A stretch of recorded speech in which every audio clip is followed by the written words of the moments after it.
ओम साई राम।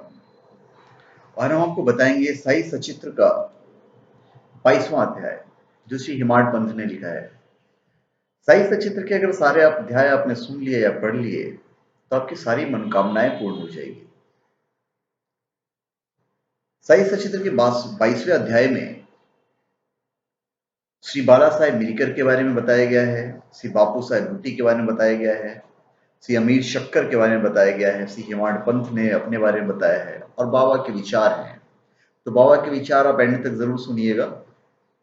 और सर्वविद से जो रक्षा की थी उसके बारे में भी इसमें लिखा गया है। बाबा की सर्प मारने पर सलाह जो दी गई थी मैं वो आपको कहने जा रहा हूं। श्री साई बाबा का ध्यान कैसे किया जाए। उस सर्वशक्तिमान की प्रकृति अगाध है जिसका वर्णन करने में वेद और सहस्त्रमुखी शेषनाग भी अपने को असमर्थ पाते हैं। भक्तों की रुचि स्वरूप वर्णन से नहीं, उनकी तो दृढ़ धारणा है कि आनंद की प्राप्ति केवल उनके श्री चरणों में ही संभव है। उनके चरण कमलों के ध्यान के अतिरिक्त उन्हें अपने जीवन के सर्वोच्च लक्ष्य की प्राप्ति का अन्य मार्ग विदित ही नहीं है। हिमाड़ पंत जो साई सचित्र के लेखक थे, उनकी भक्ति और ध्यान का जो एक अति सरल मार्ग सुझाते हैं, वो कहते हैं कि कृष्ण पक्ष के आरंभ होने पर चंद्र कलाएं दिन प्रतिदिन घटती जाती हैं और उनका क्रमशः प्रकाश भी छिन्न होता चला जाता है और अंत में अमावस्या के दिन चंद्रमा का पूर्ण विलीन रहने पर चारों ओर निशा का भयंकर अंधेरा छा जाता है। परंतु जब शुक्ल पक्ष का प्रारंभ होता है तो लोग चंद्र दर्शन के लिए अति उत्सुक हो जाते हैं। इसके बाद द्वितीय को जब चंद्र अधिक स्पष्ट नहीं होता है तब लोगों को वृक्ष की दो शाखाओं के बीच से चंद्र दर्शन के लिए कहा जाता है और जब इन शाखाओं के बीच उत्सुकता और ध्यान पूर्वक देखने का प्रयत्न किया जाता है तो दूर क्षितिज पर छोटी सी चंद्र रेखा के दृष्टिगोचर होते ही मन अति प्रफुल्लित हो जाता है। इसी सिद्धांत का अनुमोदन करते हुए हमें बाबा के श्री दर्शन का प्रयत्न करना चाहिए। बाबा के चित्र की ओर देखो, आपको बहुत सुंदर लगेगा। वे पैर मोड़कर बैठे हैं और दाहिना पैर बाएं घुटने पर रखा गया है। बाएं हाथ की उंगलियां दाहिने चरण पर फैली हुई है। दाहिने पैर के अंगूठे पर तर्जनी और मध्यमा अंगुली फैली हुई है। इस आकृति से बाबा समझा रहे हैं कि यदि तुम्हें मेरे आध्यात्मिक दर्शन करने की इच्छा रखते हो तो अभिमान शून्य और विनम्र होकर उक्त दो उंगलियों के बीच से मेरे चरण के अंगूठे का ध्यान करो, तब कहीं तुम उस सत्य स्वरूप का दर्शन करने में सफल हो जाओगे। भक्ति प्राप्त करने का सबसे सुगम पथ है। अब एक क्षण श्री साई बाबा की जीवनी का अवलोकन कीजिए। साई बाबा के बाद से शिरडी तीर्थ स्थल बन गया है। चारों ओर से लोगों की भीड़ वहां प्रतिदिन बढ़ने लगी है और धनी और निर्धन सभी को किसी न किसी रूप में लाभ पहुंच रहा है। बाबा के असीम प्रेम, उनके अद्भुत ज्ञान भंडार और सर्वव्यापकता का वर्णन करने की सामर्थ्य किसे है। धन्य तो वही है जिसे कुछ अनुभव हो चुका है। कभी कभी वे ब्रह्म में निमग्न रहने के कारण दीर्घ मौन धारण कर लिया करते थे। कभी कभी वे चैतन्य घन और आनंद मूर्ति बनकर भक्तों से घिरे हुए रहते थे। कभी दृष्टांत देते तो कभी हास्य विनोद किया करते थे। कभी सरल चित रहते तो कभी क्रुद्ध भी हो जाया करते थे। भक्तों को उनके मुखमंडल के अवलोकन, वार्तालाप करने और लीलाएं सुनने की इच्छाएं सदा अतृप्त ही बनी रहती थी। फिर भी सब खुश रहते थे। जल वृष्टि के कणों की गणना की जा सकती है, वायु को भी चर्म की थैली से संतुष्ट किया जा सकता है, परंतु बाबा की लीलाओं का कोई अंत नहीं पा सकता है। अब उन लीलाओं में से एक लीला का जो बातें मैं आपको बताने जा रहा हूं। भक्तों के संकटों के घटित होने के पूर्व ही बाबा उपयुक्त अवसर पर किस प्रकार उनकी रक्षा किया करते थे। बाला साहब मिरिकर जो सरदार काका साहब के सुपुत्र और कुपर गांव के मामलातदार थे, एक बार दौरे पर चितली जा रहे थे। तभी मार्ग में वे साईं बाबा के दर्शनार्थ शिरडी पधारे। उन्होंने मस्जिद में जाकर बाबा के चरण वंदना की और सदैव की भांति स्वास्थ्य और अन्य विषयों पर चर्चा की। बाबा ने उन्हें चेतावनी देकर कहा कि जहां तुम बैठे हो वही द्वारका माई है। जो उसकी गोद में बैठता है वो अपने बच्चों के समस्त दुखों और कठिनाइयों को दूर कर देती है। ये मस्जिद माई परम दयालु है, सरल हृदय भक्तों की तो माँ है और संकटों में उनकी अवश्य रक्षा करेगी। जो उसकी गोद में एक बार बैठता है उसके समस्त कष्ट दूर हो जाते हैं। जो उसकी छत्र छाया में विश्राम करता है उसे आनंद और सुख की प्राप्ति होती है। तदुपरांत बाबा ने उन्हें उदी देकर अपना वरद हस्त उनके मस्तक पर रखकर आशीर्वाद दिया। जब श्री बाला साहब जाने के लिए उठ खड़े हुए तो बाबा बोले कि क्या तुम लंबे बाबा अर्थात सर्प से परिचित हो? और अपनी बाई मुट्ठी बंद कर उस दाहिने हाथ की कोहनी के पास ले जाकर दाहिने हाथ को सांप के सदृश हिलाकर बोले कि अति भयंकर है, परंतु द्वारका माई के लालों को वो कर ही क्या सकता है। अब स्वयं द्वारका माई उनकी रक्षा करने वाली है तो सर्प की सामर्थ्य ही क्या है। वहां उपस्थित लोग इसका अर्थ तथा मेरिकर को इस प्रकार चेतावनी देने का कारण जानना चाहते थे, परंतु पूछने का साहस तो किसी में भी न था। बाबा ने श्यामा को बुलाया और बाला साहेब के साथ जाकर चितली यात्रा का आनंद लेने की आज्ञा दी। तब श्यामा ने जाकर बाबा का आदेश बाला साहेब को सुनाया। वे बोले कि मार्ग में असुविधाएं बहुत है, अतः आपको व्यर्थ ही कष्ट उठाना उचित नहीं है। बाला साहब ने जो कुछ कहा वह श्यामा ने बाबा को बताया। बाबा बोले कि अच्छा ठीक है, न जाओ, सदैव उचित अर्थ ग्रहण कर श्रेष्ठ कार्य ही करना चाहिए। जो कुछ होने वाला है सो तो होकर ही रहेगा। बाला साहब ने पुनः विचार कर श्यामा को अपने साथ चलने के लिए कहा। तब श्यामा पुनः बाबा की आज्ञा प्राप्त कर बाला साहब के साथ तांगे में रवाना हो गए। वे 9 बजे चितली पहुंचे और मारुति मंदिर में जाकर ठहरे।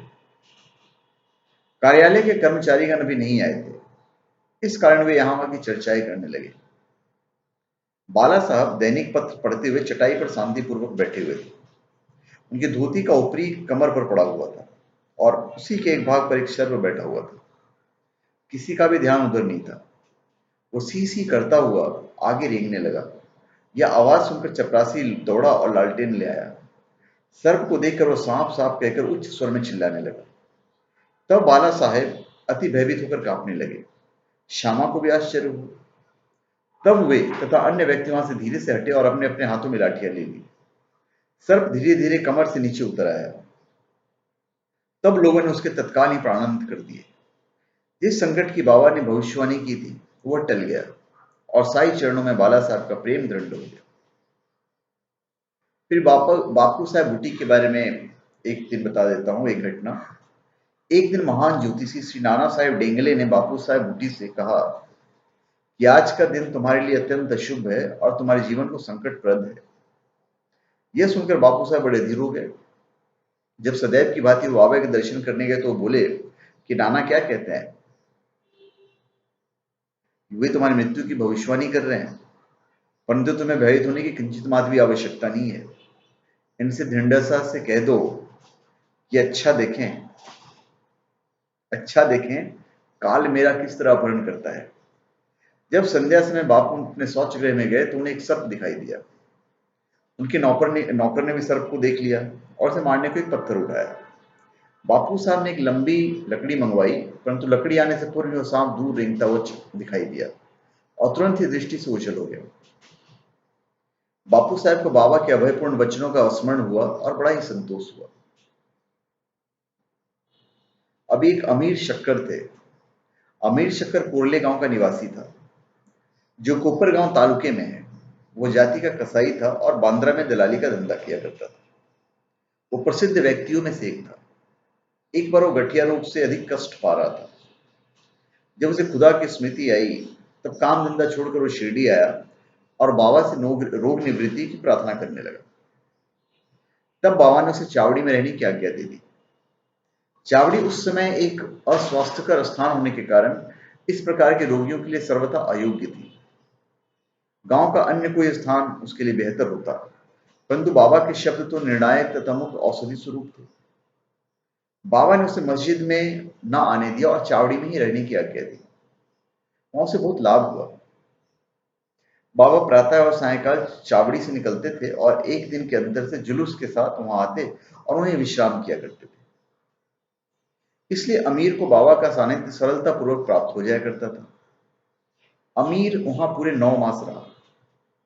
जब किसी अन्य कारणवश उसका मन उस स्थान से उब गया तब एक रात्रि में वो चोरी से उस स्थान को छोड़कर कोपर गांव की धर्मशाला में जा ठहरा। वहां पहुंचकर उसने वहां एक फकीर को मरते हुए देखा जो पानी मांग रहा था। अमीर ने उसे पानी दिया, जिसे पीते ही उसका देहांत हो गया। अब अमीर किंग कर्तव्य विमूढ़ हो गया। उसे विचार आया कि अधिकारियों की सूचना दे दूं तो मैं ही मृत्यु के लिए उत्तरदायी ठहराया जाऊंगा, और प्रथम सूचना पहुंचाने के नाते मुझे अवश्य इस विषय की अधिक जानकारी होगी। सबसे प्रथम मैं ही पकड़ा जाऊंगा।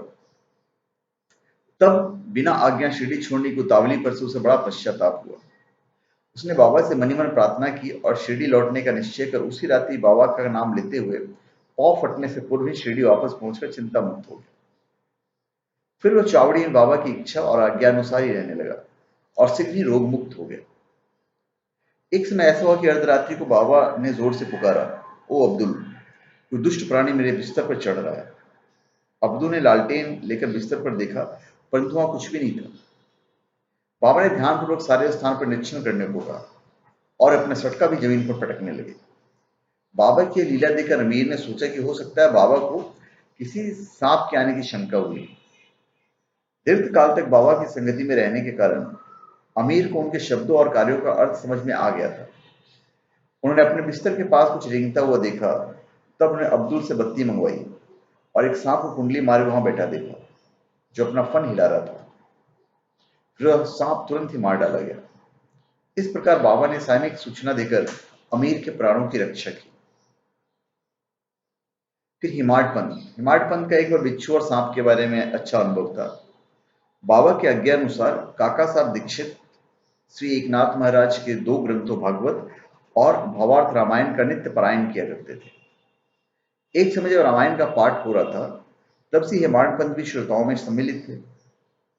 अपनी मां के आदेशानुसार किस प्रकार हनुमान ने श्री राम की महानता की परीक्षा ली, यह प्रसंग चल रहा था। सब श्रोताजन मंत्रमुग्ध हो रहे थे तथा हेमाडपंथ की भी वही स्थिति थी। पता नहीं कहां से एक बड़ा भिक्षु उनके ऊपर आ गिरा और उनके दाहिने कंधे पर बैठ गया, जिसका उन्हें कोई भान तक नहीं हुआ। ईश्वर को श्रोताओं की रक्षा स्वयं करनी पड़ती है। अचानक ही उनकी दृष्टि कंधे पर पड़ गई। उन्हें बिच्छू को देख लिया। वो मृत प्राय सा प्रतीत हो रहा था, मानो वो भी कथा की आनंद में तल्लीन हो। हरी इच्छा जानकर उन्होंने श्रोताओं में बिना विघ्न डाले उसे अपने धोती के दोनों सिरे में मिलाकर उसमें लपेट लिया और दूर ले जाकर बगीचे में छोड़ दिया। एक अन्य अवसर पर संध्या समय काका साहब वारे के ऊपरी खंड में बैठे हुए थे। तभी एक सांप खिड़की की चौखट के एक छिद्र में से भीतर घुस आया और कुंडली मारकर बैठ गया। बत्ती लाने पर पहले तो थोड़ा चमका, फिर वहां चुपचाप बैठा रहा और अपना फन हिलाने लगा। बहुत से लोग छड़ी और डंडा लेकर वहां दौड़े, परंतु एक ऐसे सुरक्षित स्थान पर बैठा था जहां उस पर किसी प्रकार का प्रहार का कोई भी असर न पड़ता था। लोगों का शोर सुनकर वो शीघ्र ही उसी छिद्र में से अदृश्य हो गया। तब कहीं सब लोगों की जान में जान आई। अभी बाबा का जो विचार है वो हम आपको बताने जा रहे हैं। एक भक्त मुक्ताराम कहने लगे कि चलो अच्छा ही हुआ, वे जीव बेचारा बच गया।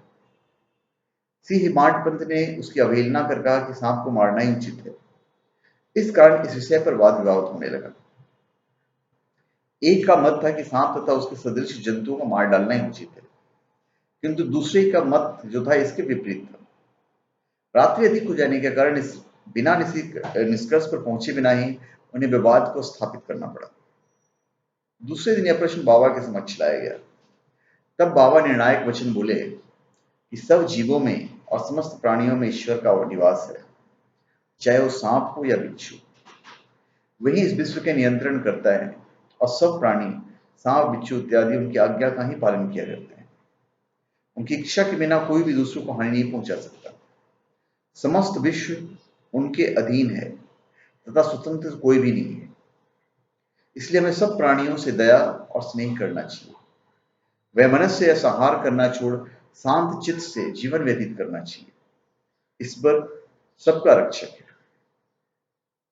तो धन्यवाद, आपका हमारे चैनल पे स्वागत है। आप हमारे चैनल पे सब्सक्राइब करें और अपने कमेंट दीजिए और अपना 22वां अध्याय हम यहाँ पे समाप्त करते हैं। धन्यवाद।